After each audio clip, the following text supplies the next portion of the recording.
Nah, itulah nama-nama anggota dari kelompok 6. Nah, adapun judul dari kelompok kami berjudul Model Kebijakan yang Ideal Digunakan pada Masa Pemerintahan Presiden Pertama Indonesia sampai dengan Presiden Jokowi. Adapun pengertian dari kepemimpinan ini secara harfiah berasal dari kata pimpin. Kata pimpin mengandung pengertian mengarahkan, membina, atau mengatur, menuntun, dan juga merujukkan ataupun mempengaruhi. Indonesia ada 7 presiden yang pernah memimpin Indonesia, dan berikut adalah gaya kepemimpinan pemimpin negara Indonesia dari masa ke masa. Yang pertama, kepemimpinan Presiden Soekarno. Soekarno sangat ahli dalam mengubah persepsi orang lain sehingga menjadi sama dengannya, serta mampu membuat mereka agar mau mengikuti perintah dan keinginannya dengan senang hati. Presiden pertama Indonesia ini juga dikenal sebagai seorang dengan temperamen yang meledak-meledak, tetapi mampu menularkan semangatnya yang besar ini kepada orang lain.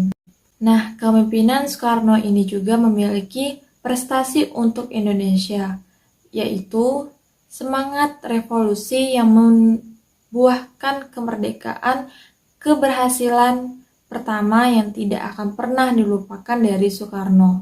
Yang kedua, kepemimpinan Presiden Soekarno Jenderal Besar TNI H. M. Soeharto adalah Presiden kedua Indonesia yang menjabat dari tahun 1967 sampai 1998, menggantikan Soekarno. Soeharto adalah pemimpin militer pada masa Hindia Belanda dan Kekaisaran Jepang.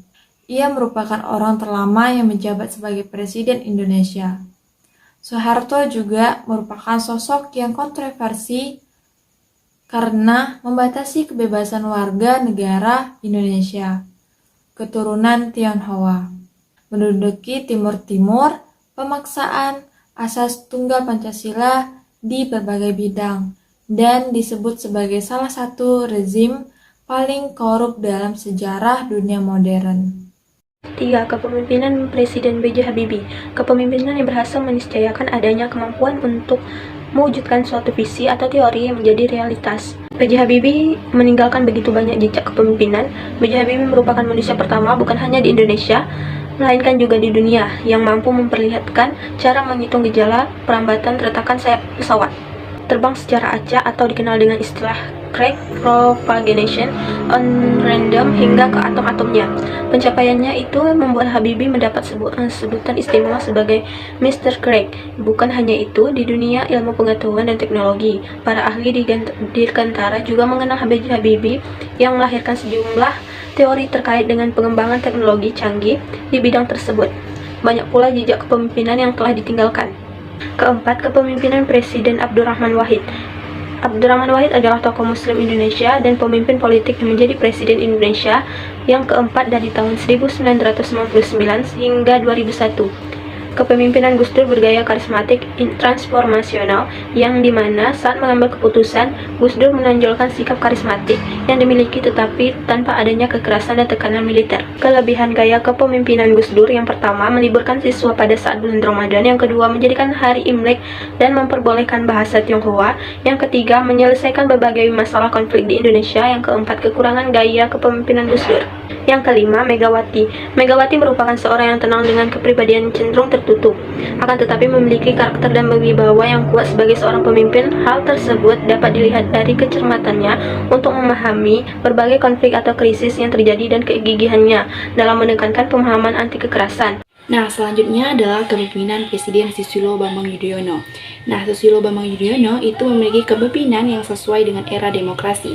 Presiden SBY juga menegaskan kalau dirinya cenderung untuk mengalah, lebih memilih melakukan berkompromi dan membuat konsensus. Karena SBY ingin kepemimpinan yang dijalankannya menjadi otoriter. SBY adalah pemimpin yang demokratis dalam mengambil keputusan, selalu mengajak beberapa perwakilan bawahannya. tetapi keputusan tetap berada di tangannya. SBY tidak memimpin yang cermat dan berpikir matang sebelum mengambil suatu keputusan. Prestasi yang penting dicatat semasa kepemimpinan SBY yaitu keberhasilan menyelesaikan batas maritim Indonesia dengan dua negara sahabat yaitu Singapura dan Filipina. Selanjutnya adalah kepemimpinan Presiden Joko Widodo. Nah, masa kepemimpinan Jokowi ini dimulai pada 20 Oktober 2014 sampai dengan sekarang. Gaya kepemimpinan Presiden Jokowi yaitu ada 3 gaya kepemimpinan. Yang pertama adalah partisipatif, yaitu selalu ikut atau terlibat dengan anggota saat akan mengambil keputusan atau kegiatan seperti tindakan belusukan yang sering dilakukannya. Yang kedua yaitu karismatik, yaitu di mana Jokowi dapat menyelesaikan masalah yang dapat menarik perhatian orang banyak. Nah, yang ketiga adalah transnasional, yaitu mengukur hubungan anggota dengan pemimpin sejauh apa. Dalam masa pemerintahannya, dia telah mampu meratakan pembangunan yang ada di Indonesia, yang dimana infrastruktur dibangun tidak lagi hanya fokus di Pulau Jawa, tetapi di luar Jawa. Presiden Jokowi juga memiliki citra seorang pemimpin yang dekat dengan masyarakat, serta Presiden Jokowi ini juga melakukan program sosial seperti KIP dan BPJS yang tentunya sangat membantu masyarakat.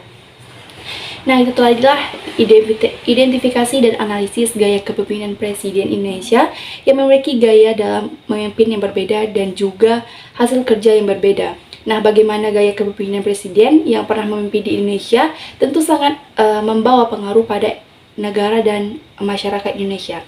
Sekian presentasi dari kelompok 6. Saya tutup dengan wabillahi taufiq wal hidayah. Wassalamualaikum warahmatullahi wabarakatuh.